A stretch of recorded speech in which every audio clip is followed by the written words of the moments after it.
It had been 3 years since living with the herd with Dandelion, and the herd were enjoying their Anastasia's time with the herd. She was now 10 years old, and Dandelion was now 12 years old, and they had been a very happy mare and stallion. However, Anastasia remembered how to get back home one day. When she got up and walked over to Dandelion, who was grazing on the grass, it was around late winter time, and the snow was already melting, and spring was coming in a few more weeks from now. Dandelion, I think I finally figured out how to get home, Anastasia said with news. This made Dandelion raise his head up from grazing, and then looked at Anastasia. How did you figure it out? He asked her. I had a dream of one of us finding our way home. If we head back there, I can have my baby there, Anastasia replied. She was pregnant with her and Dandelion's first foal, and that she was due in the spring. Do you know the way? Dandelion asked. Yeah, of course I do. I want to head home. I'm ready to head home now, Anastasia said, to which Dandelion knew that if he went with her, he could start a new chapter of his life as well. Having a foal of a herd of horses was pretty much how most of the wild horses were born. However, it was risky with predators hunting at night. Lead the way, Anastasia, but first we must tell the others the news, Dandelion replied.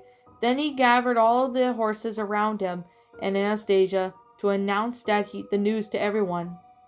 As the horses were around Dandelion, he had announced that he and Anastasia would both be leaving the herd to join in to where Anastasia grew up and raised in.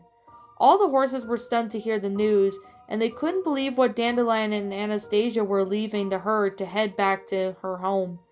We'll miss you two, Spades said. We'll never forget you, Anastasia, Sky added. If you don't mind me, Dandelion, can I accompany you and Anastasia on the journey home? Mitzi asked her son. Of course you can, Mother.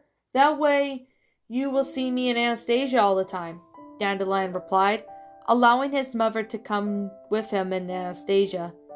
Richard will now be lead stallion, and Everest will be the lead mare, Anastasia would say, as the new lead stallion and mare headed up towards her and Dandelion, saying their goodbyes to them.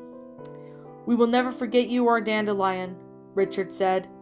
Thank you for everything. We will also miss you too, Mitzi, Spades added.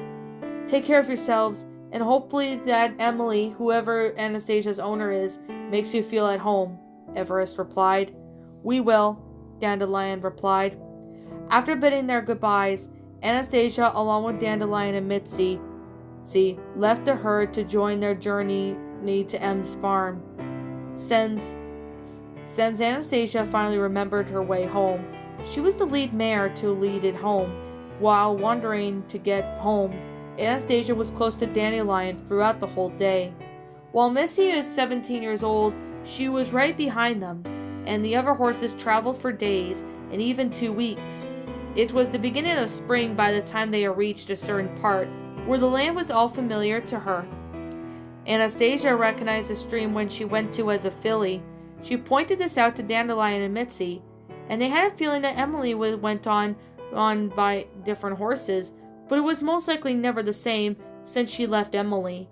But as soon as they followed the trail to where Anastasia went with her mate and his mother, eventually they saw a barn to where there were only 2 horses in the pasture. They even saw Adam along with Emily. Since Emily was now 30 years old, she had a little girl about 4 years old, and she was a miniature version of Emily. Anastasia was with Dandelion, and Mitzi came out of the forest and onto the property, surprising Adam along with his daughter. Emily turned around and couldn't believe her eyes. Anastasia, her horse after a few years, had finally returned home and brought along 2 other horses. Emily approached Anastasia, to which she remembers her, and the mare was getting the love from her original owner, and hugged her as well. Anastasia, you're home! I can't believe it, she said, crying tears of joy as she hugged the mare she raised. She had brought along with her boyfriend and her other mare. There, Adam said, pointing at Dandelion and Mitzi. You brought along the stallion home as well as his mother. You sure have been busy, Anastasia, Emily said to her horse, to which she noticed that Anastasia's stomach was huge on its sides. "And you're having a baby. Hi, Anastasia. You're going to be a mother. This is the happiest day of my life. I gotta get you in the stall and get you two horses all ready for your new home."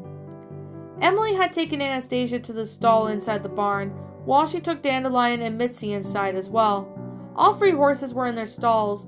Each of them had a grain, hay, and a safe place to sleep. It was great to be in a place when you're not sleeping with one eye open at night. The next few days had passed, and Anastasia gave birth to a buckskin Overo filly, to which her name was Sunshine. Mitzi had become a proud grandmother, and while Dandelion was a proud father, and Anastasia was a proud mother of herself. A lot can change in a few years, and that it sure has. Emily married Adam, and they both had a child with him. Anastasia is now Dandelion's mate, and they both have a foal of their own. Mitzi was also added to the family. All three of the horses with their newborn foal were welcomed in Emily's barn. Emily wasn't going to sell Anastasia or her family now that she returned home. In fact, the family was going to stay in their farm for as long as they lived. Emily's uncle had unfortunately passed away, while her aunt had moved to a nursing home due to some injuries that she couldn't live on her own, and it had been difficult and happened on the day sometime after her uncle passed on. But at least she was able to visit the farm every now and then. Anastasia and her family were always going to be remembered on Emily's farm. Even if they were together, nothing was going to happen between them, and Emily was going to make sure of it.